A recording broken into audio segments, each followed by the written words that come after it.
तो देखिए, जैसे कि पिछले लेक्चर हमारा कंप्लीट नहीं हो पाया था, उसके आगे से स्टार्ट करते हैं। लैंथेनॉइड के उपयोग। तो लिखा है लैंथेनाइड की मिश्र धातु का जो उपयोग है। मिश्र धातु क्या है?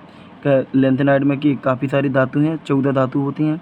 तो उन सभी को मिला के किसी न किसी को मिला के हम लोग क्या बनाते हैं? मिश्र धातु बनाते हैं।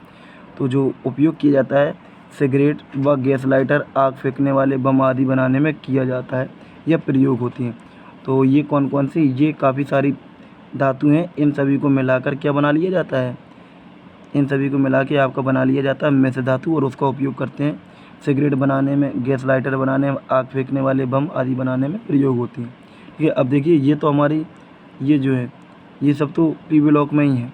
ठीक है, ये सब किसकी हैं? आपकी हो जाएंगी लैंथेनॉइड की। जेट विमान आप लोगों ने देखे होंगे, फाइटर जेट वगैरह होते हैं। जेट विमान के पुर्जे बनाने में सीरियम रबड़ का उपयोग पेट्रोलियम उद्योग में उत्प्रेरक के रूप में किया जाता है। ठीक है, यहाँ पर उत्प्रेरक के रूप में लिखा है, उत्प्रेरक के रूप में किया जाता है। रंगीन कांच व प्रकाश फिल्टर बनाने में सीरियम तथा ऑक्साइड लेंस का उपयोग मेंटल बनाने में किया जाता है। मेंटल जो गैस मेंटल वगैरह होता है ना, उसके। ठीक है, तो ये इंपॉर्टेंट काफ़ी ज़्यादा पॉइंट है, इसको ध्यान रखना, ये पॉइंट बहुत इंपॉर्टेंट है। अब हम बात करते हैं एक्टिनॉइड्स की। तो आइए एक्टिनॉइड्स देखते हैं। ये 5F ब्लॉक के तत्व भी कहलाते हैं। देखिए, लैंथेनाइड की बात की थी, वो 4F थे, ये 5F हो जाएगा। इनकी कुल संख्या 14 होती है। लैंथेनाइड की भी संख्या 14 थी, इनकी भी संख्या 14 है। ठीक है, ये तत्व एक्टिनियम के बाद आते हैं। लैंथेनाइड लैंथेनम के बाद आते थे, ये एक्टिनियम के बाद आएंगे। तो डायरेक्ट इसके पॉइंट बताते हैं, इसलिए इन्हें एक्टिनॉइड कहते हैं। इन्हें आंतरिक संकरण तत्व भी कहते हैं, ये पॉइंट आपको ध्यान रखना है। इन तत्वों में 5F व 6D उपकोषों की ऊर्जा लगभग समान होती है। ये सभी तत्व 7वें आवर्त के तत्व हैं। वो 6वें के थे, ये 7वें आवर्त के हैं। ठीक है, इसके बाद है यह श्रेणी 90 थोरियम से शुरू होकर 103 लॉरेंशियम तक समाप्त होती है। एक्टिनाइड श्रेणी के तत्वों को AN द्वारा प्रदर्शित करते हैं।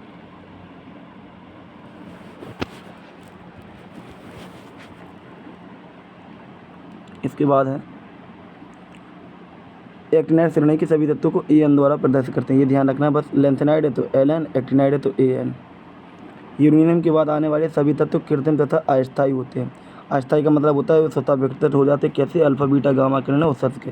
कृत्रिम का मतलब इनको बनाया जाता है लैब में, ये प्रकृति में नहीं पाए जाते, इन्हें पराय यूरेनियम तत्व कहते हैं। तो जो यूरेनियम के बाद आने वाले सभी तत्वों ने बनाया जाता है, उन्हें पराय यूरेनियम तत्व भी कहते हैं और कृत्रिम तत्व भी कहते हैं। अब देखेंगे हम इलेक्ट्रॉनिक विन्यास। तो इनका एक्टिनियम सहित सामान्य इलेक्ट्रॉनिक विन्यास देखो कितना होता है। 5F 0 से 14, 6D 0 to 1 और 7S 2 होता है। तो यानी कि जैसे लैंथेनम में बताया था कि 0 से 1 होता है किसमें? D में, और यहाँ 0 से 14 तक होता है, और इसमें सभी में 2 होता है पीछे भी लेंथन। तो देखिए ये सभी तत्व हैं। तो सबसे पहले तो याद करने की ट्रिक लिख लेंगे, काफ़ी ये तत्व हैं और इनके नाम थोड़ा सा एक बार बता देते हैं। पहला है actinium, thorium, protactinium, uranium, neptunium, plutonium, americium, curium. अब देखिए क्या है, ये होता है, ध्यान से देखेंगे कैसे करेंगे।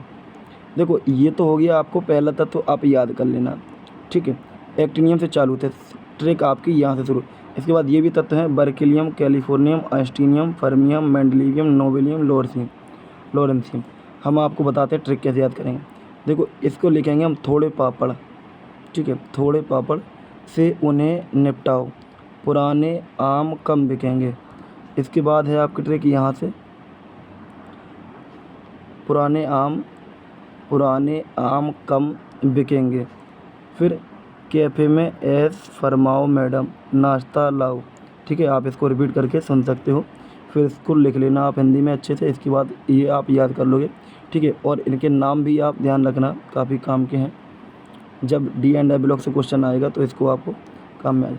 इसके बाद देखिए, जैसे कि हमने लैंथेनॉइड में Xc का इस्तेमाल किया था, यहाँ करेंगे रेडान का सभी में। और अगर आप रेडान का इस्तेमाल नहीं करना चाहते तो रेडान का आप इलेक्ट्रॉनिक विन्यास लिख सकते हो। ठीक है, वैसे ये शॉर्ट मेथड हो जाएगा आपके लिए। तो रेडान लिख देंगे सभी में 5F 6D 7S, करने के बाद 5F 6D 7S। जब ये कर देंगे, इसके बाद 7S में सभी में आ जाएगा आपका 2, तो यहाँ तक कोई समस्या होगी नहीं। इसके बाद डी में कितना होता है, 0 या 1 होता है। डी में कैसे होता है, 0 या 1।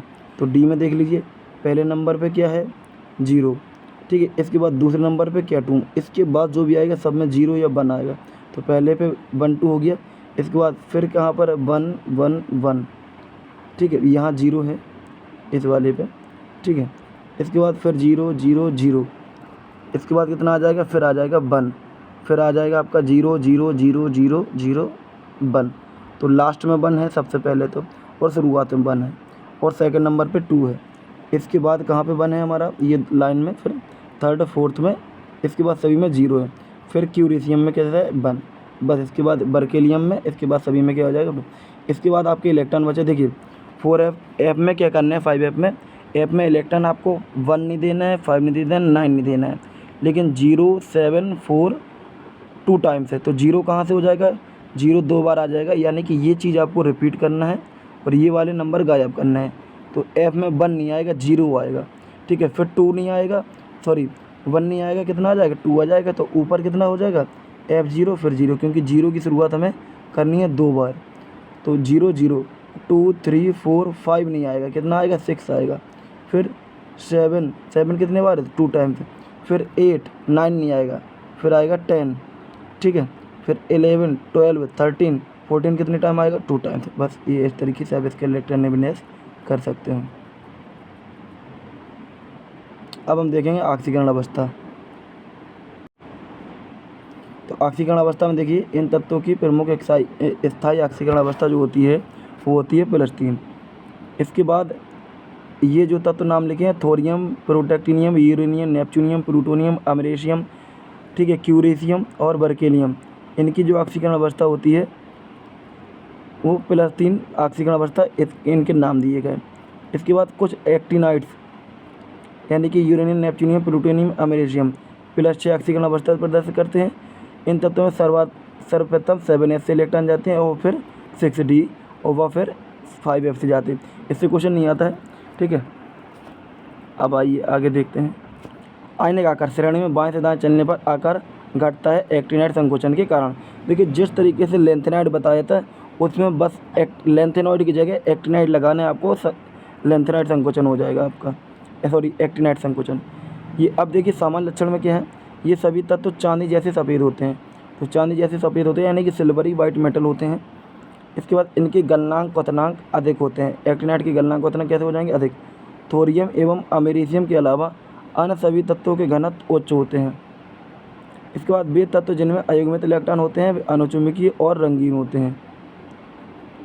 अनुचुंबकीय और रंगीन, वे तत्व जिनमें युग्मित इलेक्ट्रॉन होते हैं वे प्रतिचुंबकीय और रंगीन होते हैं, जैसा कि पीछे आपको बताया है, ठीक है। अब देखिए आगे,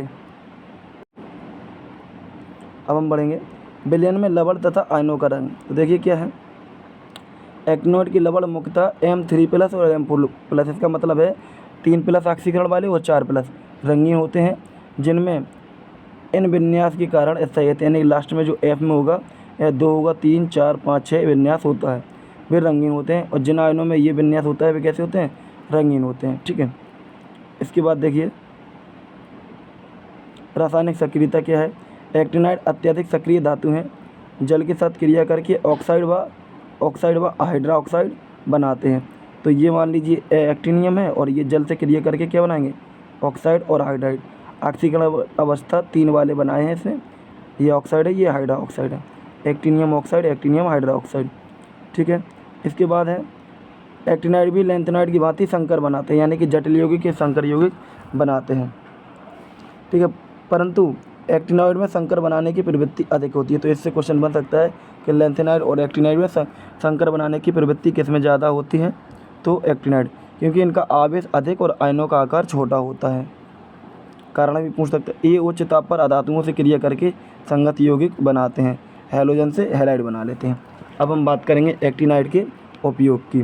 तो एक्टिनाइड के उपयोग यहाँ पर है, इनका उपयोग परमाणु ऊर्जा के क्षेत्र में करते हैं। यूरेनियम तथा प्लूटोनियम आदि परमाणु ऊर्जा के उत्पादन में ईंधन की भांति प्रयोग होते हैं। इसके बाद थोरियम लवण का उपयोग आजकल कैंसर के इलाज में होता है, ठीक है। थोरियम लवण का उपयोग कहाँ होता है, कैंसर के इलाज में होता है। इसके बाद सीरियम और थोरियम के ऑक्साइड का जो देखो ये सीरियम और थोरियम किसका है? सीरियम आपका हो जाएगा लैंथेनम का और थोरियम आपका हो जाएगा एक्टिनाइड का, ठीक है। आप मतलब दोनों में के हैं एक एक, इस वजह से इसका उपयोग यहाँ भी हमने इसका इस्तेमाल कर लिया है, ठीक है। ये पीछे वाला यूज है आपको पता होगा, लेकिन इसमें भी इस्तेमाल कर सकते हैं क्योंकि एक दो में से धातु हैं अलग अलग, ठीक है। ये लैंथेनाइड के, ये एक्टिनाइड के। अब हम बात करेंगे लैंथेनाइड और एक्टिनाइड का तुलनात्मक अध्ययन की। इससे काफ़ी क्वेश्चन आता है तो इम्पोर्टेंट है, ठीक है। इसको जल्दी से कवर करेंगे क्योंकि ये बहुत कॉमन चीज़ें हैं, आपको पीछे बता चुके हैं, ठीक है। आइए देखते हैं। तो देखिए लैंथेनाइड लिखा है एक तरफ और एक तरफ क्या लिखा है एक्टिनाइड, तो हमने ऐसे ही अलग अलग कर दिया है इसी में। अब आपको बताएं तो लेंथेन इस श्रेणी के इलेक्ट्रॉन 4f कोष में प्रवेश करते हो, तो ये बताया था। इसके बाद इसके इलेक्ट्रॉन 5f में प्रवेश करते हैं, ठीक है। ये लैंथेनाइड संकोचन प्रदर्शित करते हैं, ये एक्टिनाइड संकोचन प्रदर्शित करते हैं। इनमें संकुल बनाने की प्रवृत्ति कम होती है और इनमें संकुल बनाने की प्रवृत्ति अधिक होती है। अभी हाल बताया, इनका मतलब होता है एक्टिनाइड की। इनके ऑक्साइड व हाइड्रोक्साइड कम क्षारीय होते हैं और इनके ऑक्साइड व हाइड्रोक्साइड अधिक क्षारीय होते हैं। इनके अधिकतर आयन रंगीन होते हैं, इनके अधिकतर आयन रंगीन होते हैं। तो रंगीन और रंगीन में फ़र्क है, इनमें कलर नहीं होता है, इनमें कलर होता है, ठीक है। इनमें कलर नहीं होता, इनमें कलर होता है, ठीक है। तो ये लेसन यहीं तक था। तो अब मिलते हैं अगले लेक्चर में और नेक्स्ट लेसन में। तब तक के लिए वीडियो देखते रहिए। वीडियो देखने के लिए धन्यवाद।